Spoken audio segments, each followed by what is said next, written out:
Pravice otrok. Mnoge pravice otrok in odraslih so enake, saj imamo vsi ljudje, ne glede koliko smo stari, enake osnovne potrebe. Osnovne potrebe so hrana, voda, zrak in toplota. Naše telo pa prav tako potrebuje spanje in dovolj počitka. Občutek varnosti, ljubezni, spoštovanja in znanja, ki nam ga dajo drugi ljudje, pa so druge potrebe.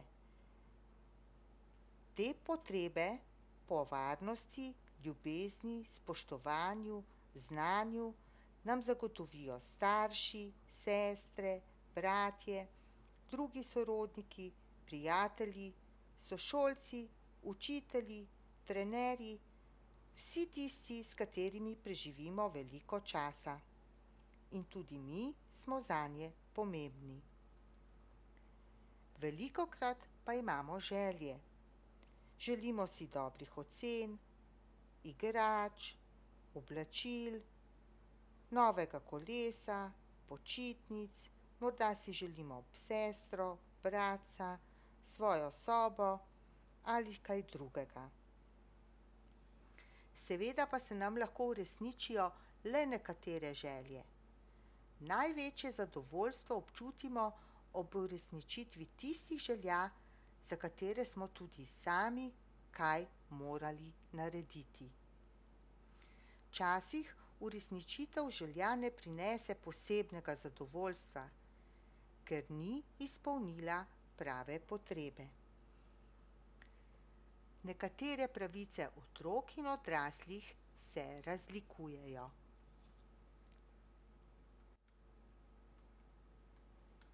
V konvenciji o otrokovih pravicah so zapisane osnovne pravice otrok.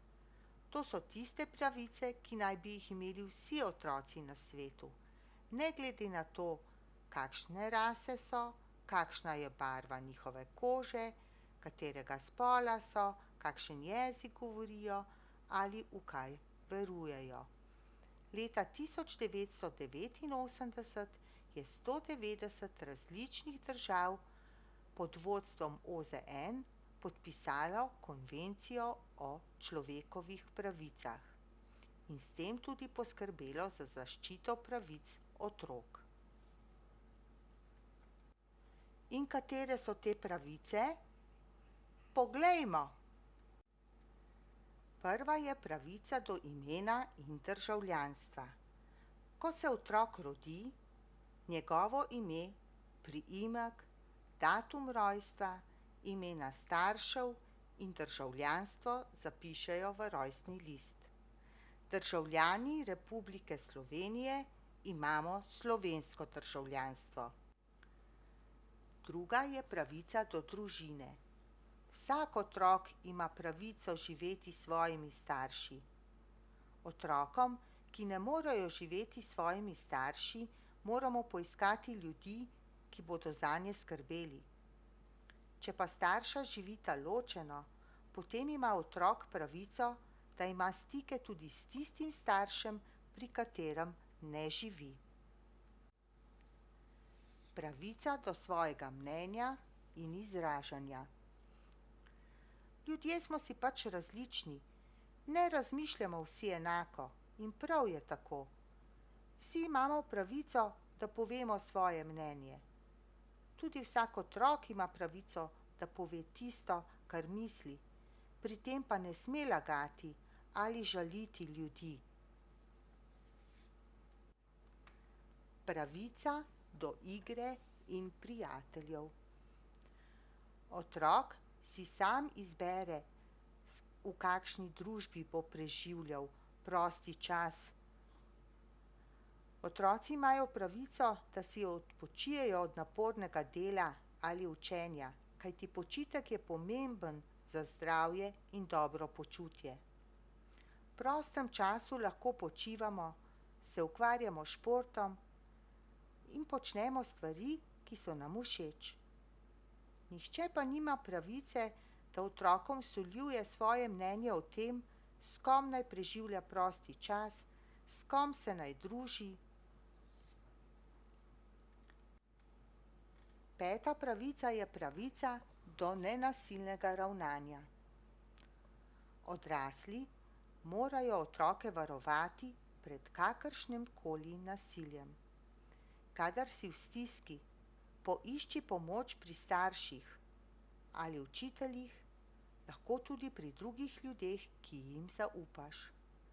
Lahko telefoniraš tudi na brezplačni telefon za otroke in mladostnike. Kratica je TOM. Pravica do izobrazbe je pomembna pravica. Ta pravica otrokom omogoča, da pridejo do poklica in znanja, ki jim bosta omogočila dostojno življenje, ko bodo odrasli. Pravica vseh otrok je, da nekatere stvari ohranijo zase. Nihče ne sme prisluškovati telefonskim pogovorom ali brati tujih pisem. Nihče nima pravice vstopiti v stanovanje ali hišo, kjer družina živi, če ni član te družine in mu tega člani družine ne dovolijo. Pomembna pravica je pravica do zdravja. Odrasli v družini poskrbijo, da imajo otroci primerno hrano, obleko in zdravo okolje. Otroci imajo pravico, da gredo k zdravniku, zobozdravniku, kadar potrebujejo zdravniško pomoč. Pravica do posebne skrbi za otroke invalide.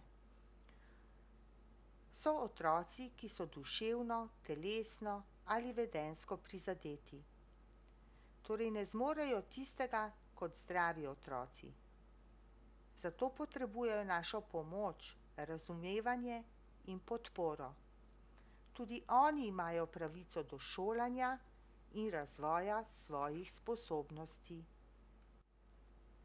Pravice pa prinašajo tudi dolžnosti.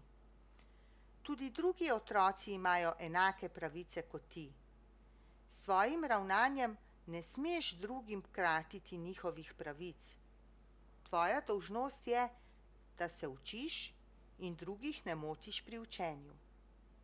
Da spoštuješ lastnino drugih, da spoštuješ imena drugih in da v vsakem nasilju, ki se mogoče dogaja tebi ali drugemu, obvestiš odraslo osebo, ki ji zaupaš.